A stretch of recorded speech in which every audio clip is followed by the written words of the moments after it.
আগামী নির্বাচনে জামায়াতে ইসলামীকে বিজয়ের মসনদে বসাতে দেশে ফিরছেন পিনাকি ভট্টাচার্য। রাজনীতির মাঠে এখন একটাই গুঞ্জন, হাজার মাইল দূর থেকেও যিনি বাংলাদেশের রাজনীতির গতিপথ বদলে দিতে পারেন সেই পিনাকি ভট্টাচার্য কি এখন সরাসরি মাঠে নামছেন? শোনা যাচ্ছে জামায়াত শিবির তাদের সর্বোচ্চ নিরাপত্তা দিয়ে এই মাস্টার মাইন্ডকে দেশে ফিরিয়ে আনছে। আওয়ামী লীগ সরকার পতনের পর যখন সবাই দেশে ফিরছে তখন পিনাকির নীরবতা কি ঝড়ের পূর্বাভাস? তার এই ফিরে আসা কি নিছক ঘরে ফেরা, নাকি রাজনীতির দাবার বোর্ডে এক অমোঘ চাল? পিনাকি ফিরলে কি সত্যি বদলে যাবে ভোটের হিসাব, নাকি অপেক্ষা করছে অন্য কোনো নাটকীয়তা?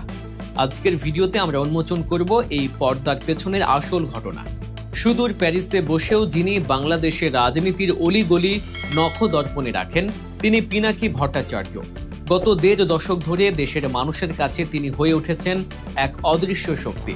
যখন দেশের ভেতরে কথা বলা ছিল বিপজ্জনক, যখন সামান্য সমালোচনার জেরে গুম কিংবা জেলে যাওয়া ছিল নিত্যদিনের ঘটনা, তখন হাজার মাইল দূর থেকে অটল পাহাড়ের মতো দাঁড়িয়েছিলেন এই মানুষটি। তার ধারালো বিশ্লেষণ, সাহসী সমালোচনা আর স্পষ্ট অবস্থান তাকে বানিয়ে তুলেছে বর্তমান সময়ের সবচেয়ে প্রভাবশালী অনলাইন অ্যাক্টিভিস্ট।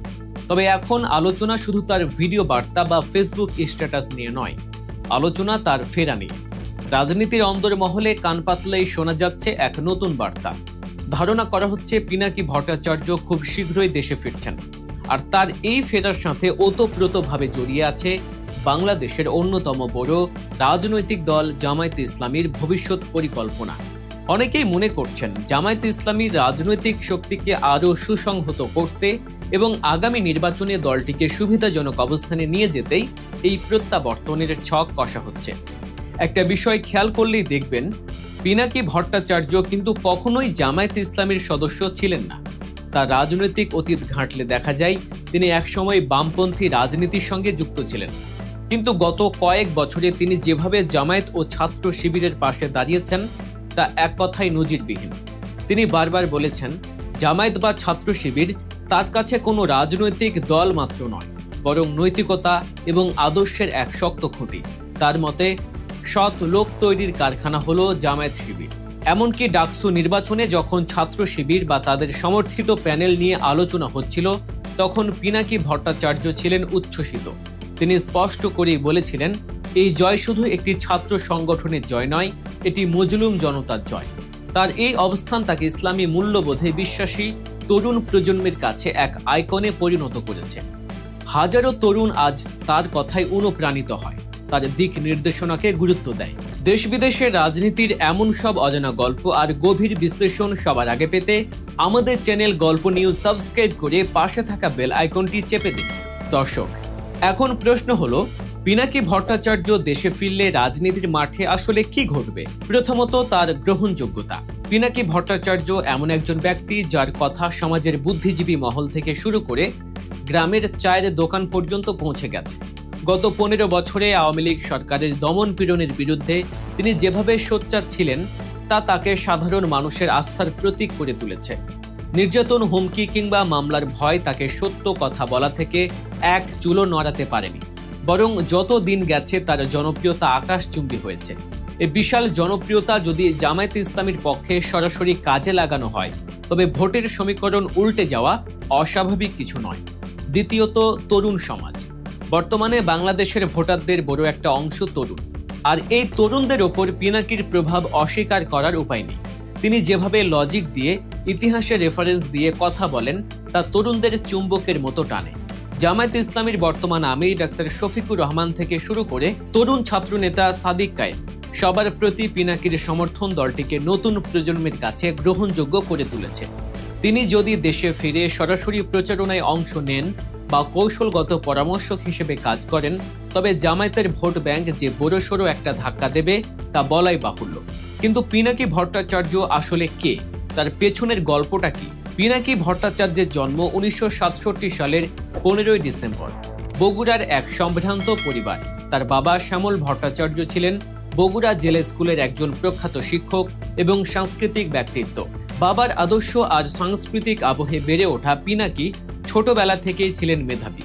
তিনি পড়াশোনা করেছেন রাজশাহী মেডিকেল কলেজে।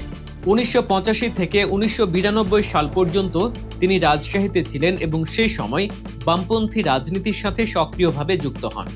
90-এর গণ অভ্যুত্থানের সময় রাজপথে সক্রিয় ভূমিকা রাখা ছাত্র নেতাদের মধ্যে তিনি ছিলেন অন্যতম। বাংলাদেশ কমিউনিস্ট পার্টির সাবেক সদস্য হিসেবে তার রাজনৈতিক ভিত্তি বেশ মজবুত।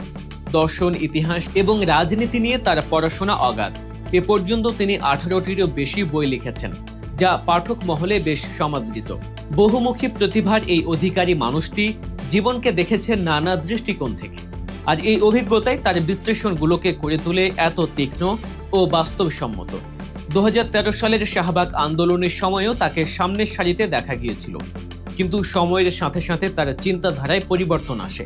তিনি বুঝতে পারেন বাংলাদেশের প্রেক্ষাপটে জাতীয়তাবাদ এবং ধর্মীয় মূল্যবোধকে বাদ দিয়ে রাজনীতি করা সম্ভব নয়।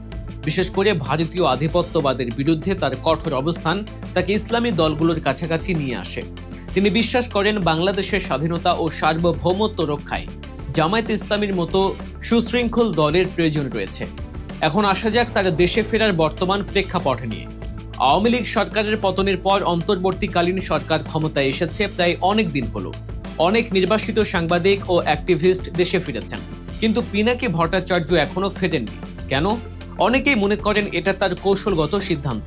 তিনি হুট করে ফিরে এসে কোনো বিতর্কে জড়াতে চান না, বরং তিনি এমন এক সময়ে ফিরতে চান যখন তার উপস্থিতি রাজনীতির মোড় ঘুরিয়ে দিতে পারে। গুঞ্জন আছে জামায়াত শিবির তাকে দেশে আনার জন্য বিশেষ নিরাপত্তার ব্যবস্থা করছে। ছাত্র শিবির নাকি তার সার্বিক নিরাপত্তার দায়িত্ব নিতে প্রস্তুত। শুধু নিরাপত্তা নয়, তাকে সর্বোচ্চ সম্মান ও মর্যাদার সাথে গ্রহণ করার পরিকল্পনাও রয়েছে দলটির। কারণ তারা জানে পিনাকি ভট্টাচার্য তাদের দলের লোক না হয়েও দলের জন্য যা করেছেন তা অনেক নেতাও করতে পারেননি।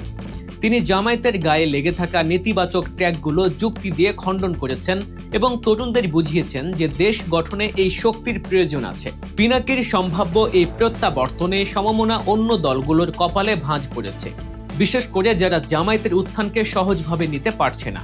তাদের জন্য পিনাকির উপস্থিতি এক বড় চ্যালেঞ্জ। কারণ পিনাকি শুধু আবেগ দিয়ে কথা বলেন না, তিনি তথ্য ও উপাত্ত দিয়ে প্রতিপক্ষকে ঘায়েল করতে যান। আর সোশ্যাল মিডিয়া ক্যাম্পেইনগুলো কতটা শক্তিশালী হতে পারে তা গত কয়েক বছরে সবাই দেখেছে। তিনি দেশে ফিরলে সেই ক্যাম্পেইন ভার্চুয়াল জগৎ থেকে রিয়েল লাইফে নেমে আসবে। জনসভায় তার বক্তব্য, টকশোতে তার উপস্থিতি, সব মিলিয়ে এক নতুন ঝড়ের সৃষ্টি হতে পারে। অনেকে বলছেন পিনাকি ভট্টাচার্য দেশে ফিরলে তাকে হয়তো কোনো নির্দিষ্ট দলের ব্যানারে দেখা যাবে না। তিনি হয়তো সিভিল সোসাইটি বা বুদ্ধিজীবী হিসেবেই নিজের অবস্থান বজায় রাখবেন। কিন্তু তার প্রতিটি কথা, প্রতিটি পদক্ষেপ যে জামায়াতে ইসলামী ও সমমনা শক্তিগুলোর পালে হাওয়া দেবে তা নিশ্চিত। রাজনৈতিক বিশ্লেষকরা মনে করছেন আগামী নির্বাচন বাংলাদেশের ইতিহাসের অন্যতম গুরুত্বপূর্ণ নির্বাচন হতে যাচ্ছে, আর এই নির্বাচনে ন্যারেটিভ বা বয়ান তৈরি করাটা খুব জরুরি। পিনাকি ভট্টাচার্য হলেন সেই মাস্টার স্টোরি টেলার বা দক্ষ বয়ান নির্মাতা। তিনি যদি দেশে থাকেন তবে তিনি ঠিক করে দিতে পারেন জনগণ কি ভাববে বা কোন ইস্যুতে ভোট দেবে। তবে মুদ্রার উল্টো পিঠও আছে। পিনাকি ভট্টাচার্য দেশে ফিরলে তার নিরাপত্তা নিয়ে বড় ধরনের ঝুঁকিও তৈরি হতে পারে। দীর্ঘদিনের রাজনৈতিক শত্রুরা নিশ্চয়ই বসে থাকবে না। আইনি জটিলতা, প্রোপাগান্ডা কিংবা শারীরিক হামলার ঝুঁকি সবকিছুই মাথায় রাখতে হচ্ছে। এজন্যই হয়তো তার ফেরা নিয়ে এত গোপনীয়তা এবং এত পরিকল্পনা। সবশেষে বলা যায় পিনাকি ভট্টাচার্যের দেশে ফেরা শুধু একজন ব্যক্তির প্রত্যাবর্তন নয়, এটি বাংলাদেশের রাজনীতিতে এক বড় পরিবর্তনের ইঙ্গিত। তিনি ফিরলে রাজনীতির মাঠে নতুন ভারসাম্য তৈরি হবে। এতদিন যারা তাকে শুধু স্ক্রিনে দেখেছেন, তারা যখন তাকে সরাসরি সামনে পাবেন তখন সেই আবেগের বিস্ফোরণ কেমন হবে তা দেখার বিষয়। তিনি কি জামায়াতকে ক্ষমতায় আনার চাবিকাঠি হবেন, নাকি তিনি হয়ে উঠবেন জাতীয় ঐক্যের এক নতুন প্রতীক? এই প্রশ্নের উত্তর হয়তো খুব শীঘ্রই পাওয়া যাবে। তবে একটা কথা নিশ্চিত, পিনাকি ভট্টাচার্য ফিরলে বাংলাদেশের রাজনীতি আর আগের মতো থাকবে না। আপনার কি মনে হয়, পিনাকি ভট্টাচার্য দেশে ফিরলে রাজনীতিতে কি ধরনের পরিবর্তন আসতে পারে? কমেন্ট করে আমাদের জানান।